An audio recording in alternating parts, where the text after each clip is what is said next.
అందరికీ నమస్కారం. నేను క్రాంతి బార్లపూడి, ముద్రగడ పద్మనాభం గారి అమ్మాయిని. పిఠాపురంలో పవన్ కళ్యాణ్ గారిని ఓడించడానికి వైసీపీ నాయకులు ఎన్ని చేయాలో అని చేస్తున్నారు. ముఖ్యంగా నిన్న మా నాన్నగారు ఒక బాధాకరమైన ఛాలెంజ్ చేశారు.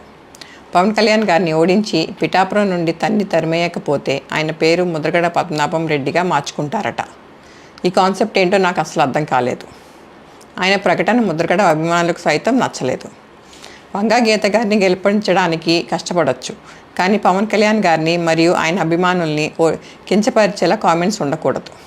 మా నాన్నగారిని కేవలం పవన్ కళ్యాణ్ గారిని తిట్టడం కోసమే జగన్మోహన్ రెడ్డి గారు వాడుతున్నారు. ఈ ఎన్నికల తర్వాత ఆయనను ఎటు కాకుండా వదిలేయడం పక్కా. ఈ విషయంలో నేను మా నాన్నగారిని పూర్తిగా వ్యతిరేకిస్తున్నాను. నేను పవన్ కళ్యాణ్ గారి గెలుపు కోసం నా వంతు కృషి నేను చేస్తాను. నమస్కారం. అందరికీ నమస్కారం. నేను క్రాంతి బార్లపూడి, ముద్రగడ పద్మనాభం గారి అమ్మాయిని.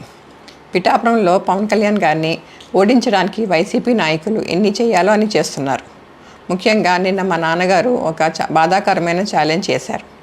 పవన్ కళ్యాణ్ గారిని ఓడించి పిఠాపురం నుండి తరిమేయకపోతే ఆయన పేరు ముద్రగడ పద్మనాభం రెడ్డిగా మార్చుకుంటారట. ఈ కాన్సెప్ట్ ఏంటో నాకు అసలు అర్థం కాలేదు. ఆయన ప్రకటన ముద్రగడ అభిమానులకు సైతం నచ్చలేదు.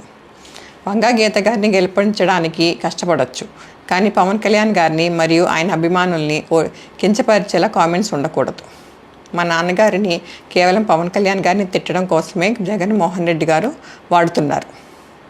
ఈ ఎన్నికల తర్వాత ఆయనను ఎటు కాకుండా వదిలేయడం పక్కా. ఈ విషయంలో నేను మా నాన్నగారిని పూర్తిగా వ్యతిరేకిస్తున్నాను. నేను పవన్ కళ్యాణ్ గారి గెలుపు కోసం నా వంతు కృషి నేను చేస్తాను. నమస్కారం.